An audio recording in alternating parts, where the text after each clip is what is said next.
Welcome back. You're watching DD India News Hour. I'm Gautam Roy, and let's return to our top story, which is all about Bangladesh, where different sections, including students who were responsible for the change of government in that country, have been protesting after a spate of violence that has taken place. Even today, a student leader has been shot in the head, just as another last week was shot dead.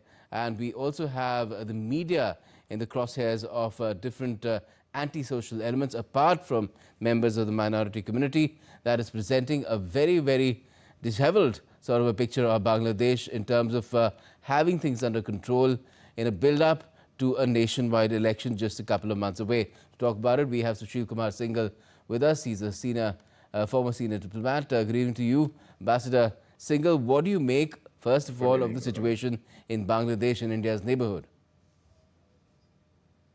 Well, Bangladesh is, undergoing, I think it's a deep crisis at this moment, particularly after the killing of this student leader, Hadi.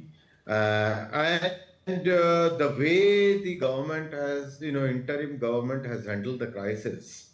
And because it has not been effective in controlling the violence, which was, which came or some of the element used this occasion to make an anti-India, anti-Awami League, anti-Hindu atmosphere, and it clearly shows that there is a certain element of the society. He is not very keen that the elections in February should take place. Because they feel that they don't have the majority with them and they will lose the elections. And the interim government's handling of the situation has also not helped the matter, because they have been very selective in controlling the crowd and controlling the way the violence is spreading, because it's not spreading in one or two. It is very our areas, but I would say it is very controlled manner, in the sense it has been pre-planned the way it is happening simultaneously in different cities. And now this the organization of this student leader Inqilab Manch has threatened the government, interim government, that they will continue to protest against the government, and they will unless and until the killers of this Mr. Hadi are brought to justice.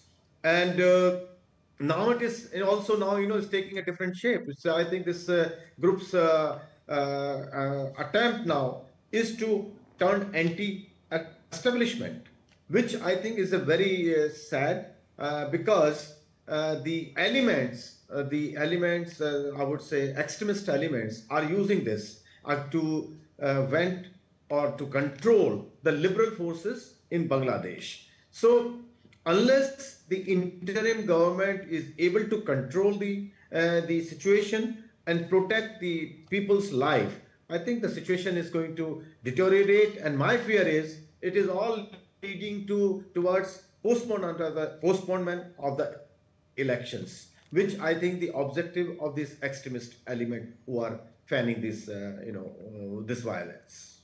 Could we talk about the track record of the interim government in terms of how it has consistently tried to build upon an anti-India narrative, to cover up for its shortcomings on almost every front, not just law and order, but economy and others? Well, this is the most, it's a very pertinent question. The thing is that we have to remember that this interim government's legitimacy is in question, because the constitution is not suspended, and there is no provision in the Bangladeshi constitution of the interim government. So its legitimacy in question, one. Two, they are not able to control the economy. The economy is going downwards. There's a lot of unemployment. So people are very dissatisfied. So what they are trying to do is using an escape route, which is trying to blame India for whatever is happening there, because it's very easy for them. India become a soft target, because India, they feel that India is a big brother, and easy to fan anti-India feeling. So the interim government is using this excuse of anti-India propaganda. I think they are in a tacit, I say directly or indirectly, they are encouraging it, which is not a very good sign, because we have to remember that Jamaat-e-Islami, which is anti-India, an extremist organization, and once this interim government came into power, into a position, they removed the ban from it. It's no longer banned, and all the leaders who were earlier arrested and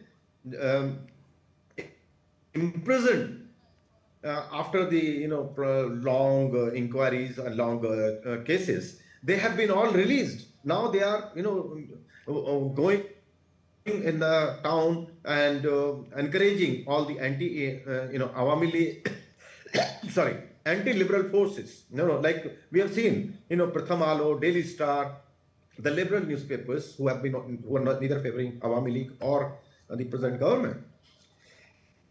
Right. We have, in fact, put out a quote of Sheikh Hasina, whose party, in fact, has been banned targeted by them by and the the interim police. government. Sorry.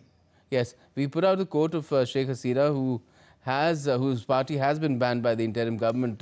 You were mentioning how the extremists have been given a free rein, and she's questioned not just the policies of the US government in terms of having an anti-India stance, but also questioned its legitimacy and the elections which will be held in a couple of months from now. So, do you feel that in such a scenario, these elections can be held smoothly? Because even this leader who was killed, the youth leader, he was also a candidate in the upcoming elections.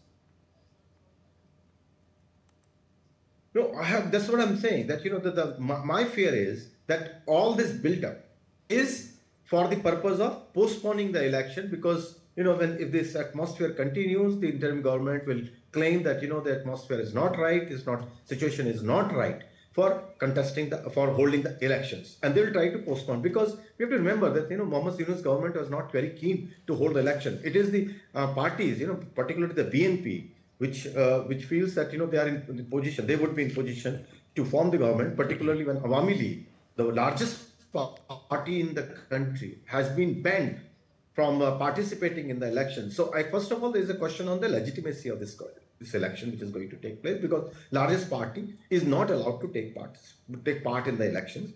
Secondly, as I said, the interim government was not very keen, it was forced. So I think they will look for excuse, and this is what the build-up is going to be. And when Sheikh Hasina says this, I think she has justified in her fear that they don't want to hold the election, free and fair elections. Right. But for now, India has stopped consular service for Bangladeshis, and I think there's been a reciprocal move as well from Bangladesh's end. So things are not looking too good between India and Bangladesh at the moment.